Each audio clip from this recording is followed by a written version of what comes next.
The Traverse Mountains divide Salt Lake from Utah County.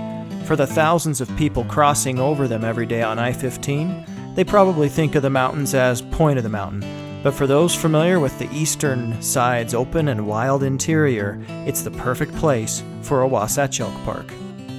Let's take a road trip tour of the area, beginning in Utah County and heading north up and over to Salt Lake County. Towering over us on the right-hand side looms the Forest Service's Lone Peak Wilderness Area. The state-managed elk herd drops into the park area from these federal lands. Just up the road from there sit potential park headquarters with electrical and water utilities already in and an excellent access road.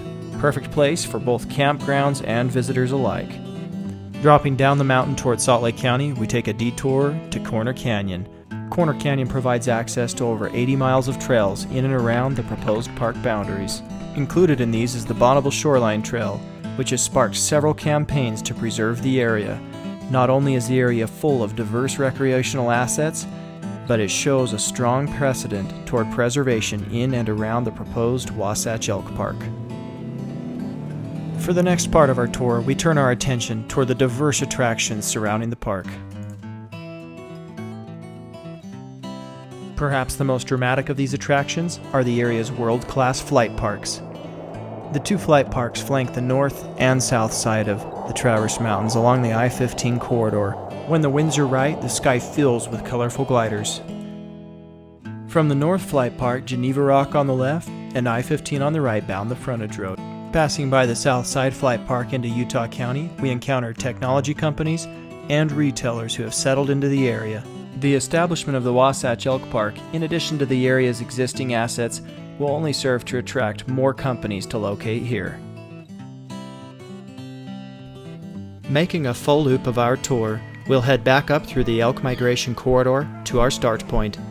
It's through this primary corridor, as well as through a smaller secondary corridor, that the elk pass into and out of the interior eastern Traverse Mountains. One of the principal landowners in the migration corridor, Micron, is planning a development. Other builders have already begun construction in the land adjacent to the elk migration corridor. We're now passing through the primary elk migration corridor on the Utah County side with the Lone Peak Wilderness area on our right. All too quickly, new home construction marks the end of the elk migration corridor. Sadly, Micron's current development plans, with roads shown in orange, do not seem to leave sufficient space for the shy and skittish elk to pass through the elk migration corridor and into their interior habitats. Currently, the development spread between two cities, so Micron is finalizing their development plan in preparation for annexation from Draper City to Lehigh City. With all the development in the area, the Wasatch Elk Park will be initiated in phases. In Phase 1, we'll work with landowners to secure the critical migration corridor. In Phase 2, we'll work primarily with the cities of Lehigh and Draper to secure core areas of habitat. In Phase 3, we'll work to flesh out the park with additional desirable lands. Back behind us at the North Flight Park, Geneva Rock Company's plans for mining the area and changing Salt Lake City's skyline have attracted national attention. Salt Lake County is currently working on a land swap with Geneva, but this would mean lost tax revenues to the local area.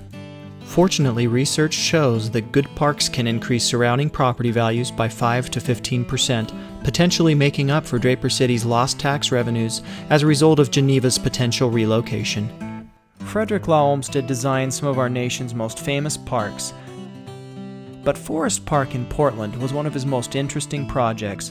Olmsted was attracted to the land in part because of its connection to wild areas, just like the Wasatch Elk Park.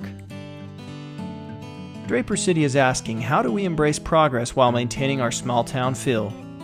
Supporting Utah's great park, the Wasatch Elk Park, is key to answering this question.